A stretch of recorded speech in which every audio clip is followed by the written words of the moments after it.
जैसा कि चैनल का नाम फ्यूचर निर्माण एचएस है,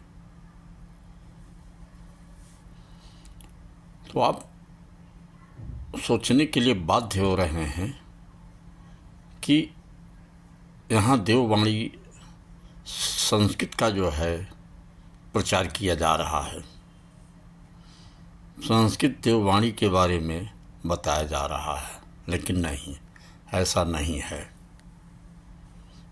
संस्कृत भाषा स्वयं में शुद्ध, संस्कारित और तकनीकी भाषा है।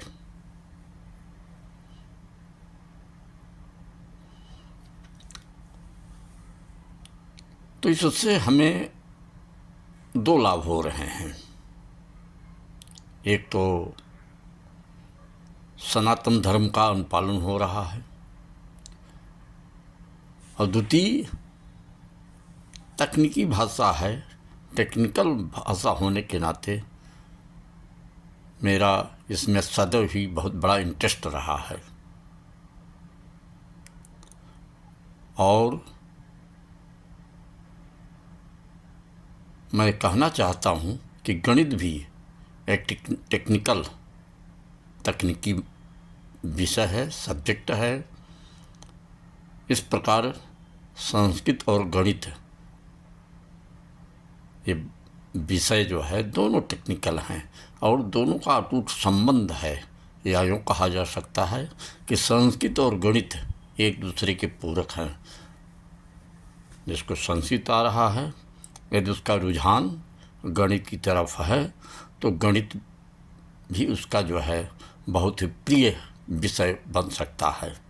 और जो गणित पढ़ रहा है, यदि संस्कृत विषय की तरफ रुझान है तो गणित संस्कृत भी उसका जो है अपना प्रिय विषय बन सकता है। तो हमारे कहने का तात्पर्य है, चाहे वो बच्चे हों, चाहे उनके पेरेंट्स हों,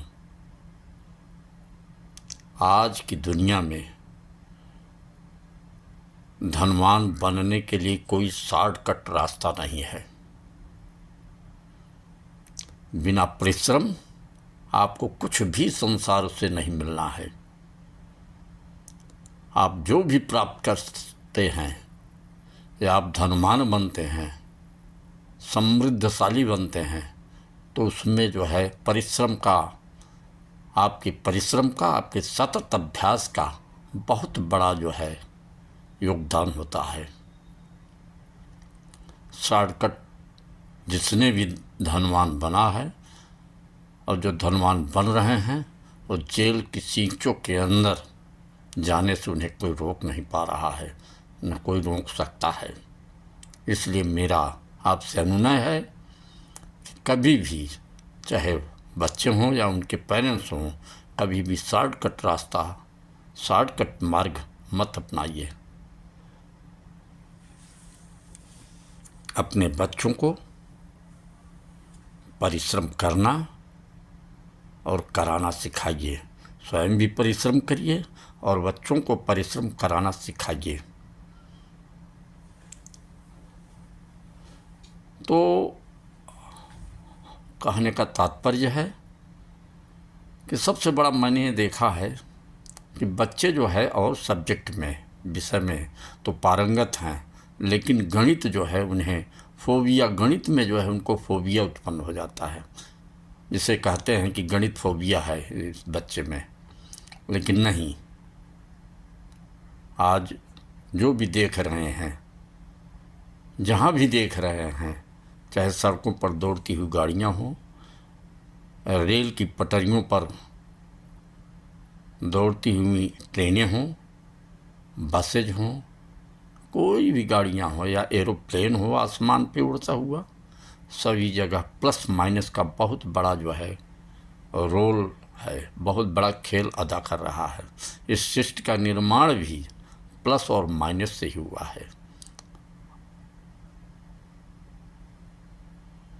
आज आसमान में जो सैटेलाइट जा रहे हैं, ये भी प्लस और माइनस के खेल हैं।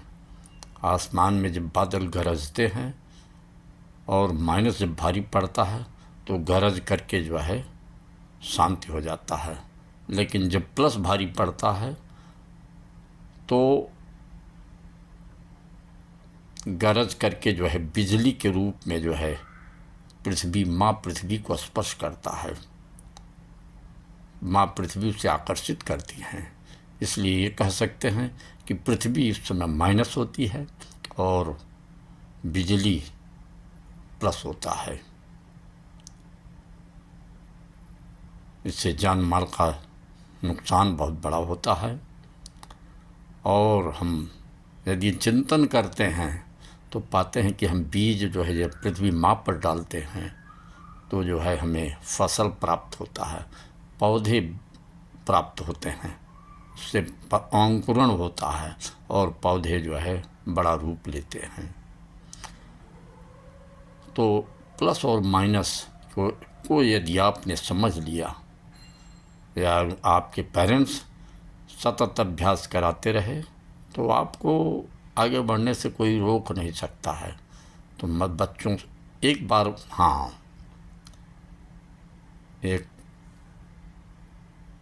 आपको कहानी की तरफ छोटा सा जो है सुना रहे हैं। एक बार मैं जा रहा था तो हाई स्कूल के कुछ बच्चे जो है मिले, उसमें 6th 7th 8th 9th 10th सभी बच्चे थे। तो उनका हमारा आमना सामना, थोड़ा सा आपस में वो बच्चे जो है खिलवाड़ कर रहे थे। मैंने कहा बच्चों शांति से जाइए, सड़क का किनारा है, कहीं चोट न लग जाए।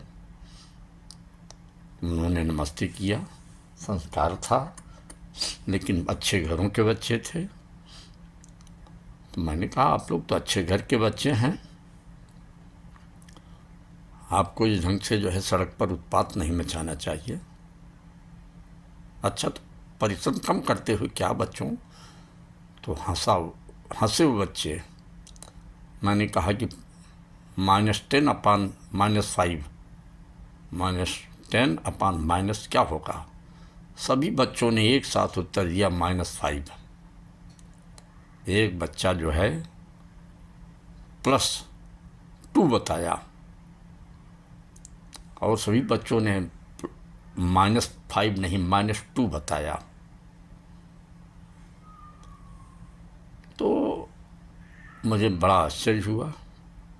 तो मैंने देखा कि जो है बच्चे जो है बेसिकली ही जो है मजबूत हैं। वो भी जो बच्चा जो है +2 बताया था वो कॉन्फिडेंट नहीं था, उसे स्वयं पर विश्वास नहीं हो रहा था। एंड मैंने शाबाशी दिया और हमने कहा कि आप लोग मेहनत करिए, परिश्रम करिए, आप सतत अभ्यास करिए, परिश्रम से ही जो है कुछ पाया जा सकता है। तो सब बच्चे हंस गए। वहीं से मैंने ठाना कि मुझे जो है बच्चों को जो है कुछ बताना चाहिए। और ये प्लस माइनस बच्चे अगर समझ गए, उनके पेरेंट्स समझ गए, तो बच्चों का भविष्य जो है सुखमय होगा, कल्याणमय होगा।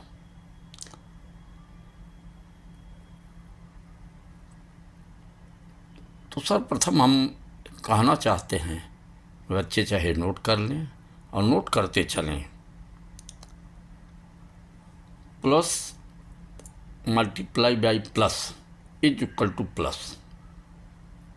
आप इसको रट लीजिए, समझिए मत, रट लीजिए। Plus multiply by plus is equal to plus. Plus multiply by minus is equal to minus. Minus multiply by plus is equal to minus. Minus multiply by minus is equal to plus. तो आप देख रहे हैं कि 2 बार जो है यहाँ पर प्लस आया है और 2 बार माइनस आया है। यहाँ पर सेम चिन्ह थे वहाँ पर प्लस आए हैं और जहाँ पर विपरीत था वहाँ पर माइनस आए हैं। इसी प्रकार से हम जब डिवाइडेशन में जाते हैं, भाग में, तो वहाँ भी plus upon plus is equal to plus, plus upon minus is equal to minus, minus upon plus is equal to minus, minus upon minus is equal to plus. तो यहाँ भी जो है 2 बार प्लस आया है और 2 बार माइनस आया है। आप कोई भी संख्या लेते हैं, सपोज करिए मैंने +12 लिया अपन +3 लिया,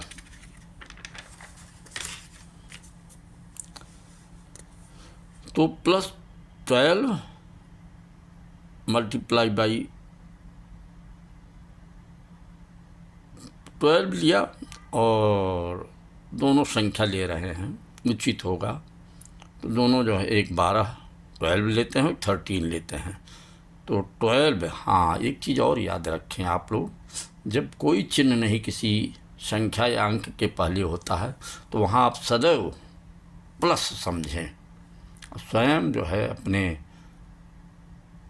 दिल और दिमाग में रख ले कि वो प्लस, अगर हम 12 कहते हैं केवल, तो आप समझ लें +12 हुआ। +12 मल्टीप्लाई बाई 13, ये हुआ 156। और इसके बाद चिन्ह का फिर मल्टीप्लिकेशन होता है लास्ट में, और plus multiply by plus is equal to plus. +12 multi by 13 -13, पुनः आया 156। तो यहाँ अगर हम चिन्हों को मल्टीप्लाई करते हैं तो प्लस मल्टीप्लाई बाई माइनस, तो -156 आया, 156।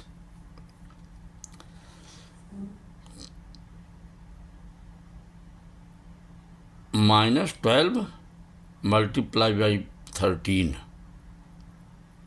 Is equal to -156। -12 multiply by -13 is equal to +156। तो यहाँ माइनस मल्टीप्लाई किया गया तो प्लस आता है, और minus multiply by plus is equal to minus.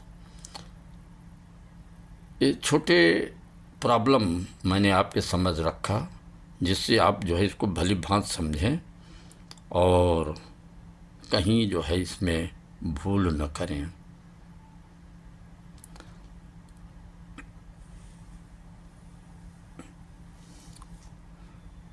इसी प्रकार से हम डिवाइडेशन लेते हैं।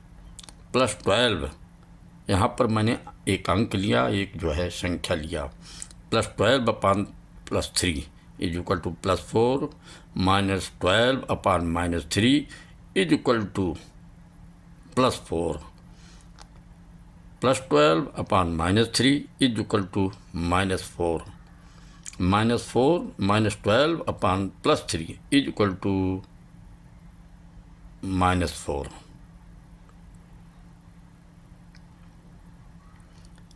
मल्टीप्लिकेशन के लिए भी हम 12 लेते हैं संख्या और अंक 3 लेते हैं, तो +12 multiply by 3 is equal to 36, -12 multiply by -3 is equal to -12 multiply by -3 is equal to 36, +12 multiply by -3 is equal to -36, -12 multiply by +3 is equal to -36। तो छोटे अभ्यास हैं, और इसी प्रकार से आप, और इसमें सबसे एक और मैं महत्वपूर्ण बात कहना चाहता हूँ कि गार्जियन का बहुत बड़ा रोल होता है, पेरेंट्स का बहुत बड़ा रोल है। शिक्षित होना तो मस्ट है, इसके साथ साथ यदि नहीं भी शिक्षित हैं तो कहीं ना कहीं आप ट्यूटर रखिए, और ये बेसिकली आप अपने बच्चों को मजबूत बनाइए। मैं चुनौती के साथ कह रहा हूँ कि बेसिकली अगर आपका बच्चा मजबूत है, इसलिए कि मैथ इन चिन्हों और फार्मूलों पर आधारित है, यदि चिन्ह को समझ गए और फार्मूलाज को इन्होंने कंठस्थ कर लिया तो कोई माई का लाल ऐसा पैदा नहीं है जो गणित में इन्हें आगे बढ़ने से रोक सके। अतः मैं आप लोगों से विनीत प्रार्थना करता हूँ कि आप इसको अभ्यास के रूप में लीजिए और इसको आप छोटा मत समझिए, इसमें गहराइयाँ जाइए और सतत अभ्यास करिए छोटे छोटे अंक और संख्या लेकर के। फिर आपको हम अगले चैप्टर में मिलेंगे। इसके पहले आपसे एक निवेदन है कि जो भी देख रहे हों विदेशी जो प्रवासी भारतीय हैं, मैं तो इनका हृदयंगम करता हूँ और हमारे भारतीय तो अपने हैं। चैनल को ज़रूर सब्सक्राइब कर दिया करें,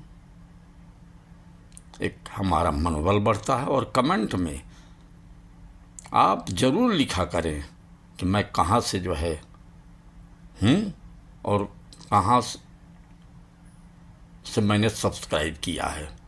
थोड़ा मेरी अंतरात्मा मजबूत होगी, मेरा और आपको दुगने उत्साह से आपका